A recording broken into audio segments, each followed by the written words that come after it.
Welcome to the Sports Card Talk Show. Sports Card Talk Show with Kevin Anderson and Lauren Walker, the Skol Brothers. Welcome to episode 72 of the Sports Card Talk Show. Today we have Monday Mount Rushmore action. Who do we got joining us today? We have Steven at Oakradertrader. He's coming on to rep the Raiders of Oakland, Los Angeles, and now soon to be Las Vegas. Yeah, awesome, man. Should be really good. A lot of rich history on. Oh man, dude, there's so many great players that have played for the Raiders. It's gonna be I'm excited to see who he's got on the top four. Oh, absolutely. Well, we better get him on the line, huh? Ring-a-ling ding dong.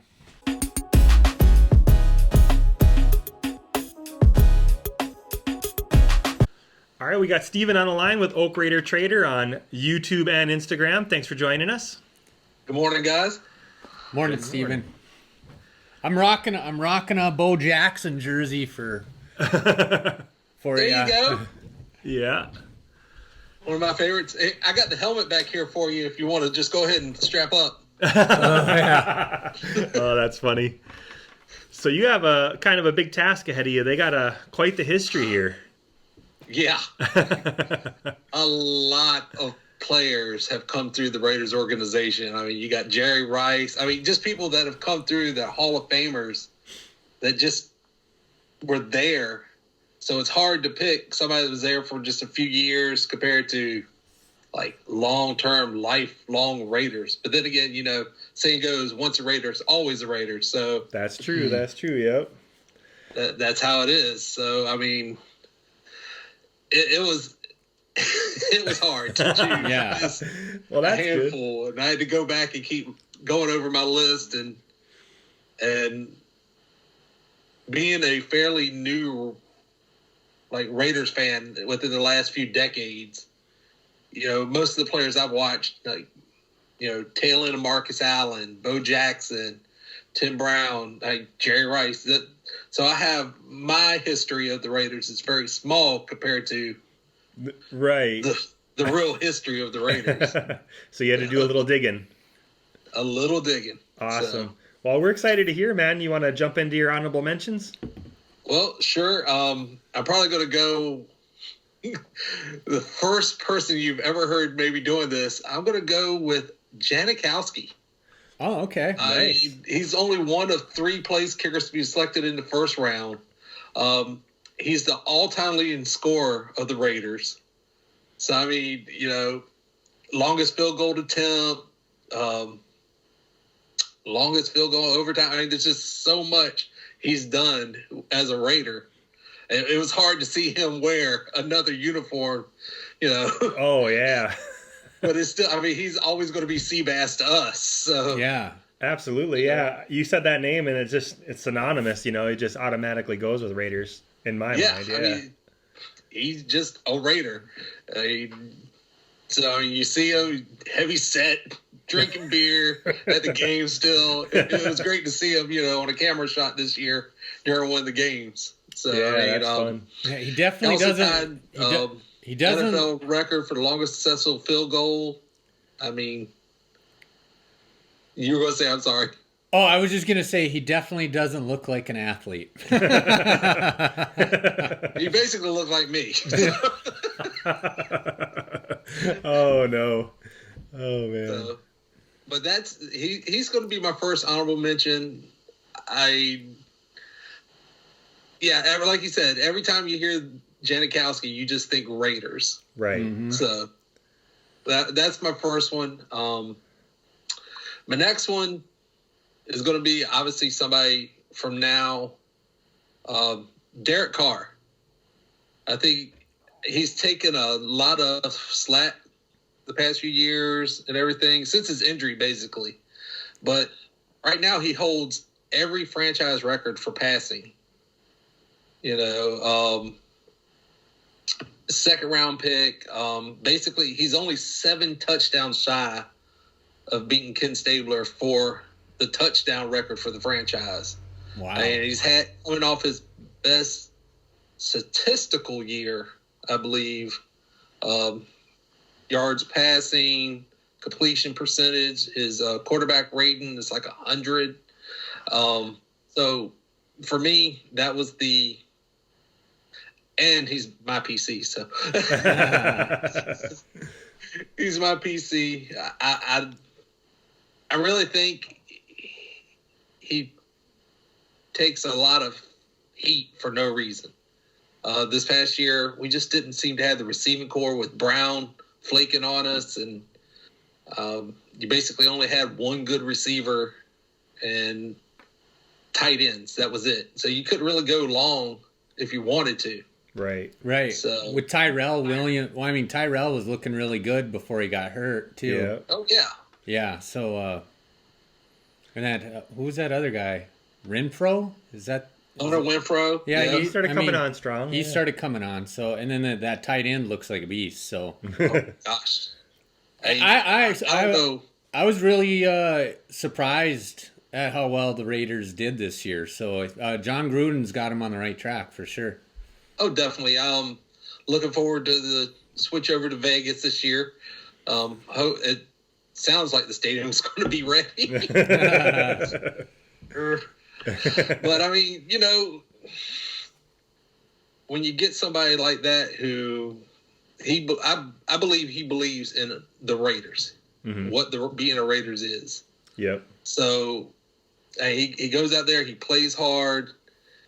He takes some chances, and sometimes they've paid off, and sometimes they haven't. Some of them field goal dives is kind of iffy. Sure. But, I love him. He's second on my honorable mention there. Nice.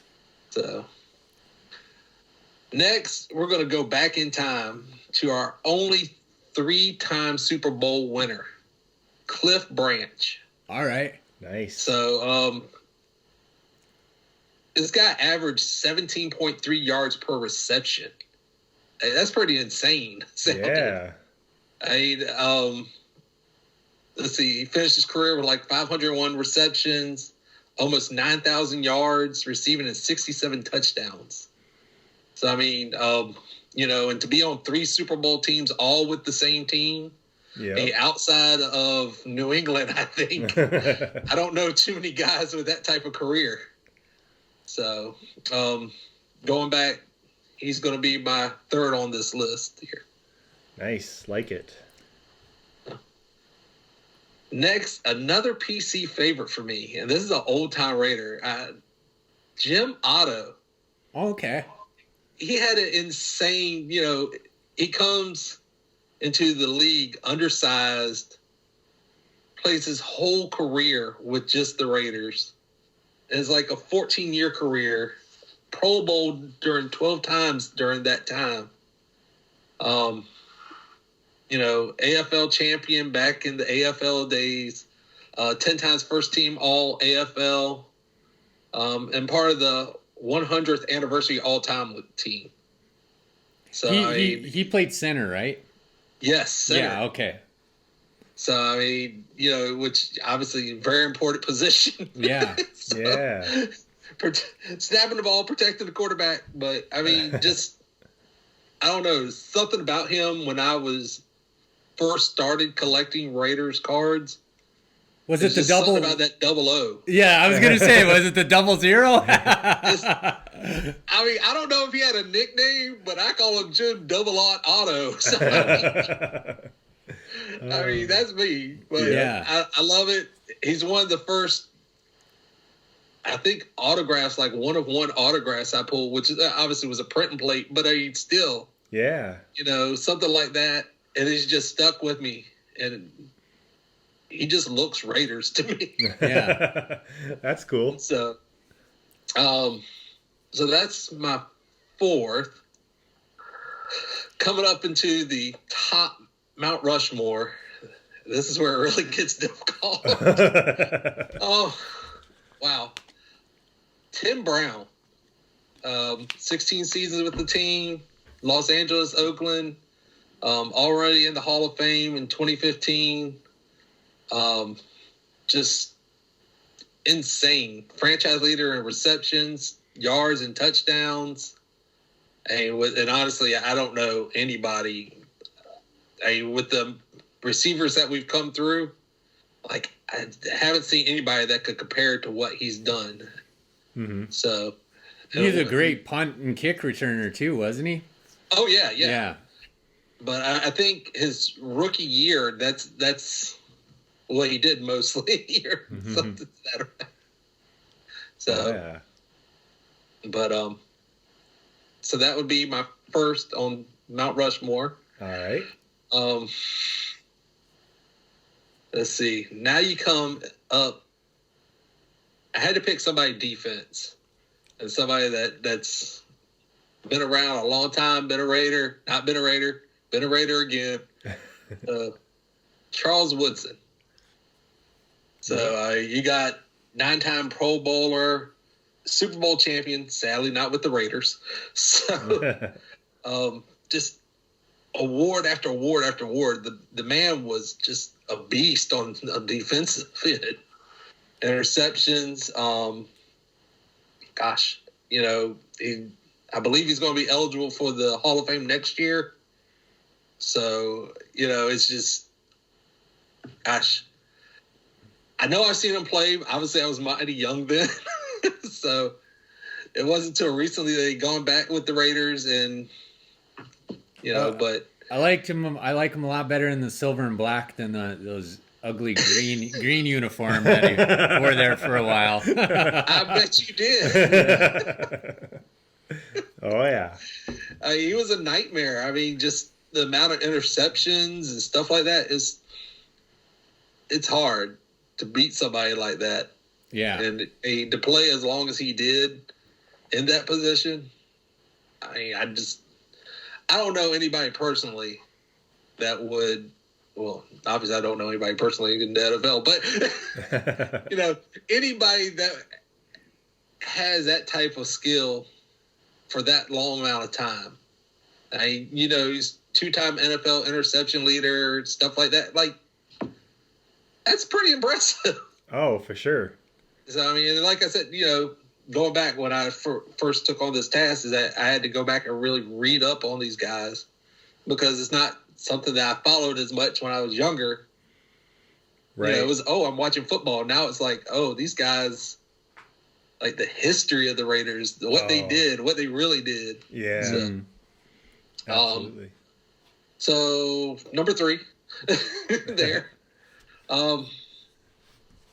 The next is going to be another PC for me. And even though I don't have a lot of his autos and stuff like that, but Bo Jackson. Okay.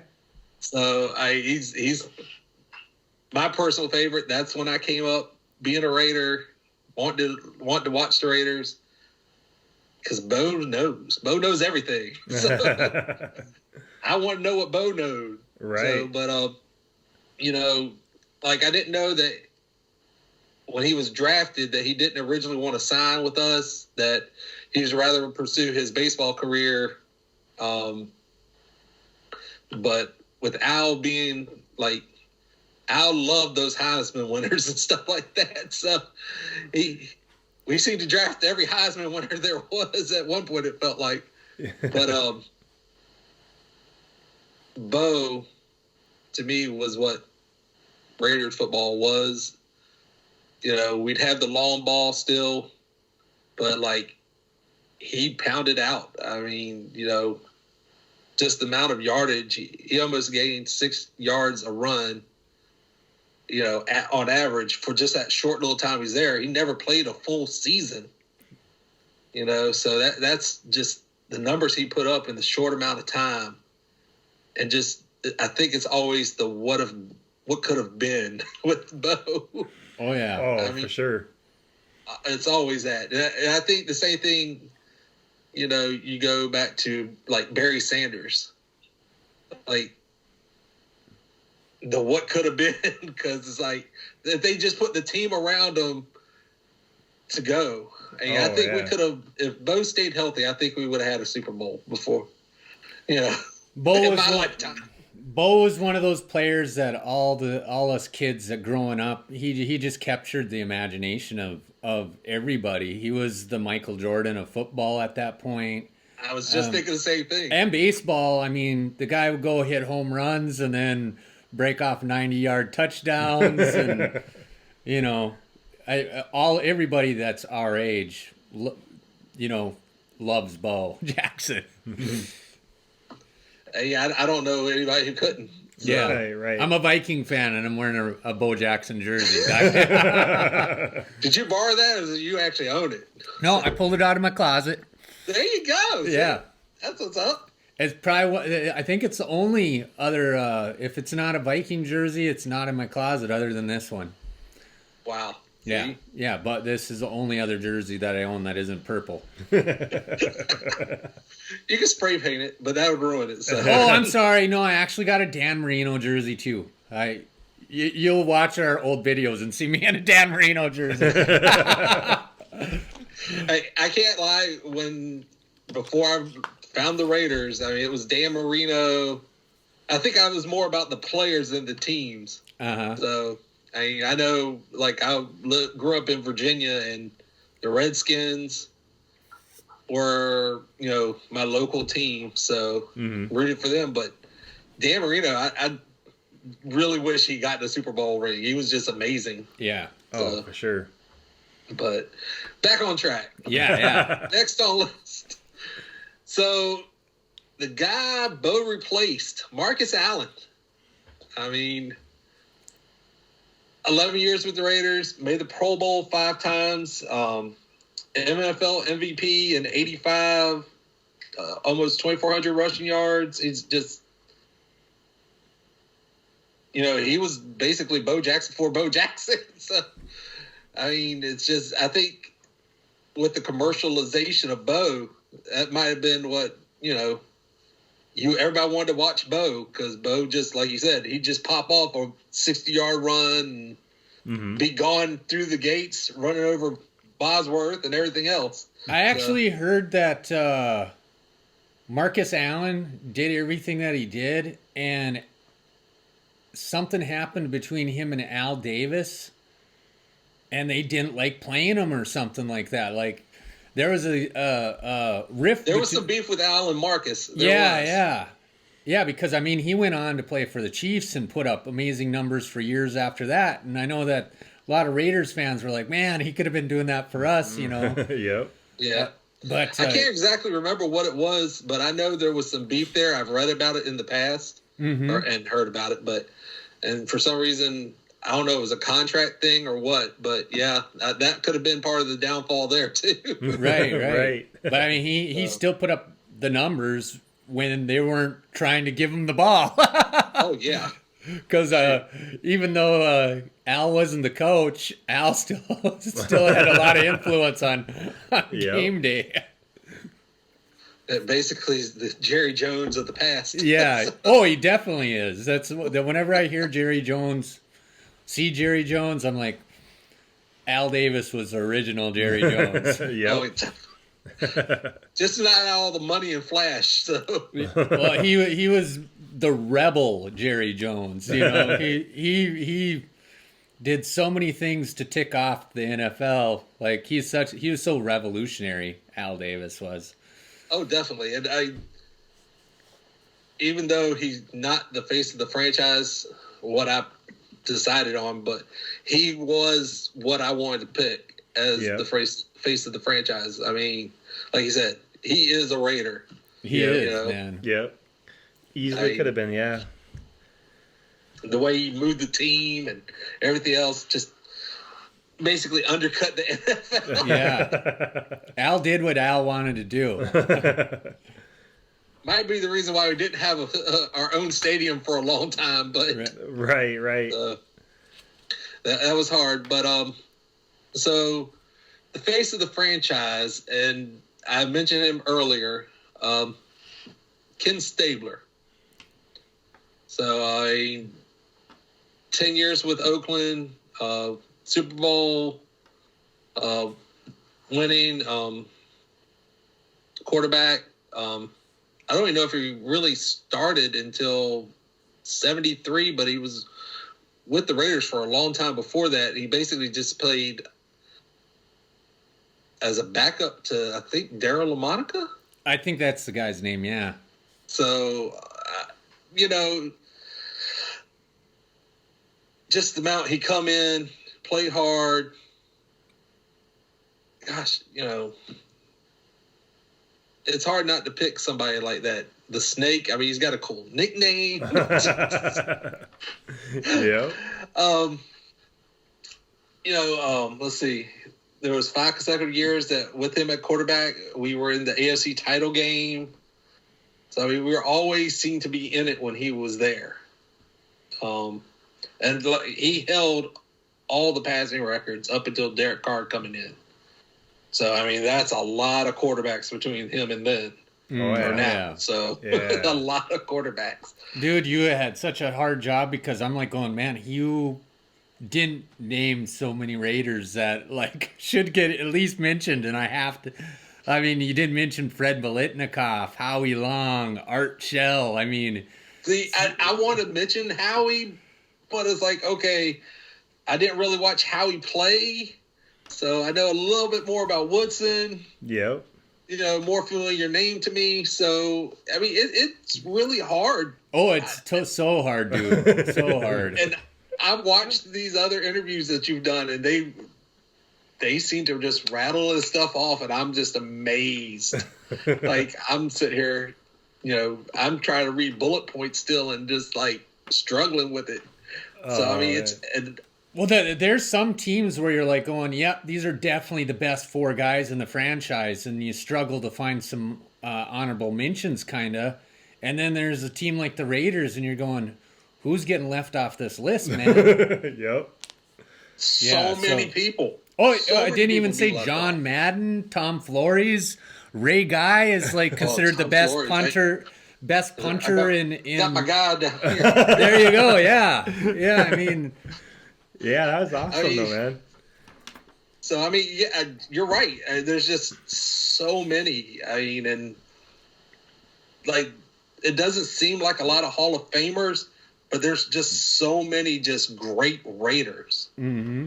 That just didn't seem to make that Hall of Fame list or haven't made it yet. Like you said, Flores, he's been snubbed so many times. Flores, I thought Flores was going to make it this year with the 20 and 20 that they're doing this year. Yeah, that's just it. And you would think he would make it. This would have been his year, and it's like, nope, still not going to give it to him. It's like, what does it take? Right. You definitely had a tough task there, man, and that's kind of what we like about it is having people dive into their teams, and we enjoy diving into, and we're like, whoa, this player, that player, this player. Oh, it's a lot of fun. When we were doing the research on this, I'm like, I want to see who this guy leaves off his list. I want to hear what you got. Awesome. Let's compare a list, please. Oh, we just put together a list. We didn't rank them at all. We leave the ranking to you. Yeah. Oh, yeah. Thanks. And I was still, up until like 30 minutes ago, still trying to organize, like, oh, man, do I still add this person? Leave this person? Like. Well, you did an awesome job, man, and we really appreciate you coming on. And I appreciate the honor to do it. Yeah. It really is an honor. And, of course, we have different series on, so we'll be definitely having you back on, and you can join us, and we'll talk more football. But this was about the Mount Rushmore of the Raiders, man, and we really appreciate you coming on. Well, thank you, guys. I appreciate the offer to do it. Yeah, so if you want to hang on the line for 1 second, we'll bring the episode to a close. We'll talk for a minute, and then we'll let you go. But that'll bring episode 72, Monday Mount Rushmore, Raiders with Steven at Oakradertrader to a close. Skol Brothers out.